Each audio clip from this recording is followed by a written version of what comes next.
Hey guys, it's Ross. I want to do a video for you that will kind of show you what's to come in the season.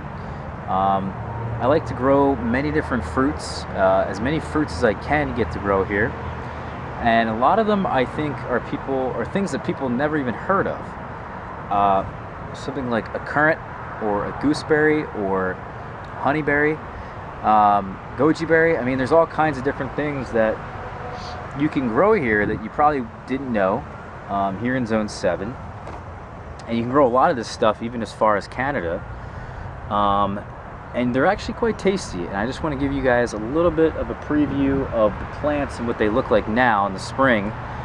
Now that things are blooming, things are growing, and then in like a month or so, I'm going to show you guys what that fruit's like. So then you have some kind of point of reference as to what the plant looked like, and then what it looks like after it fruited, and what the fruit's like, so you have some kind of an idea. So what I'm looking at right here, this is a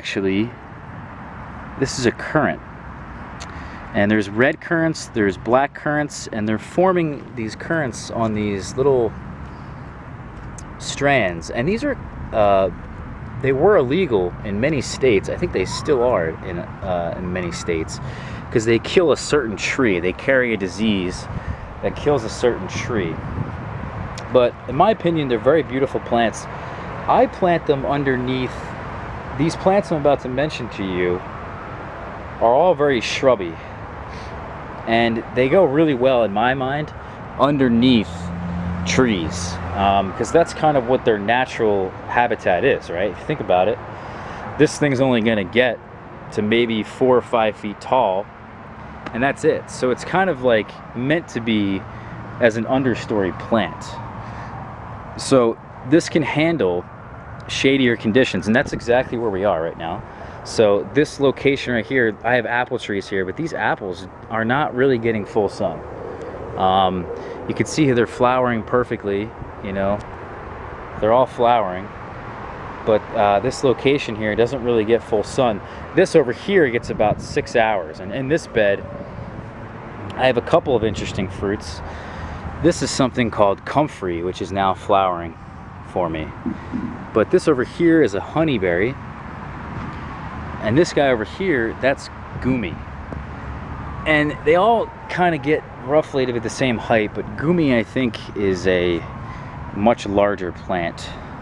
And Goumi has these yellow flowers on them now that will then put out fruit for me. And Goumi is actually a nitrogen fixer, grows quite fast, handles the shade well, and the fruit really isn't all that great, according to most people. The currants actually are more for jams and juices and jellies and things like that. They make the best jam, I was told by many people. But to be eating them fresh is really not a great idea. I did have them fresh. They're okay. I had some last year. I had some from a different grower last year. They're okay. The Goumi, I hear you just have to pick them at the right stage to eat them fresh. Otherwise, they're not that great. But a friend told me that they're the first thing that ripens in his yard, the first piece of fruit. We have another Goumi over there, so a second Goumi, and then down here actually is a gooseberry, and you can see the gooseberry is now flowering here. It puts out these grape-like fruits, quite good, because they really are comparable to grapes. They seem less abundant. They seem more prone to disease later in the season. Well, actually, maybe that's not true, but because grapes are pretty hit hard with disease. But the fruits are quite good. I don't understand why people are not into them more. I think they're very popular in England. But this is the plant, and again, it gets to about roughly the same height as the currant. You know, I've seen them full size, and they're quite good. They have these thorns, though. They really have these thorns you have to watch out for on the plant, and on the fruit themselves is kind of thorny looking, but it's really not that bad. And then over here, like I said, we have a honeyberry plant that is kind of new to life. We have another currant over there. These are my older honeyberries, And the honeyberries are now fruiting for me. You can see there's fruit forming here. These are supposed to eventually replace blueberries. They're breeding them quite heavily at universities in Canada because they're very hardy and they have no soil requirements like the blueberry does. The blueberry needs acidic soil. These get to roughly, like I said, by 5x5, 4x4, something like that. You can very easily control them. This is another one over here, and this one's more ahead of the game here with fruit. Flowers probably a little earlier, which isn't really that great.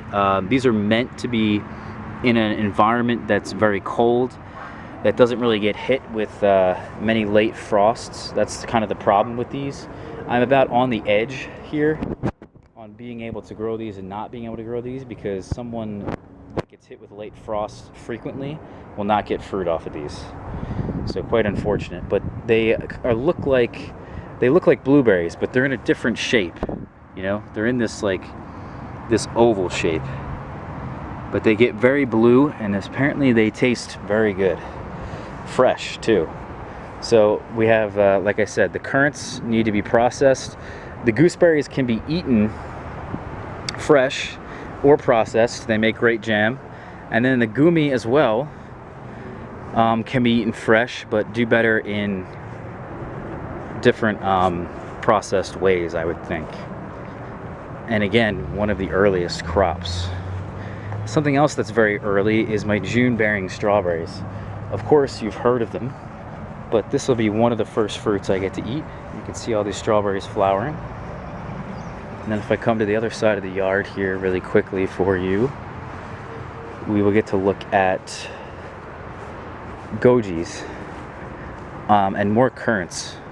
So if we look down here, we'll get to see that this is a currant that's more advanced. This is a red currant, I believe. And you can see down in here, there's way more fruits. Very healthy plant, this one is. And the goji berry, surprisingly, already has 4 fruits that have formed. Or maybe these are the flowers now that are, yeah, these are the flowers that are coming out right now. So I usually get them a little later than the fruits I just mentioned, but still very, very early, and it has a beautiful form to it. You put the stake in here, train them up the stake, and then they kind of have this vase shape that kind of then arches over and forms a beautiful vase-shaped plant, like an umbrella, I should say. Not vase. But anyway, guys, that's the video for you, and that's just showing you guys what's more to come. So I'll see you later.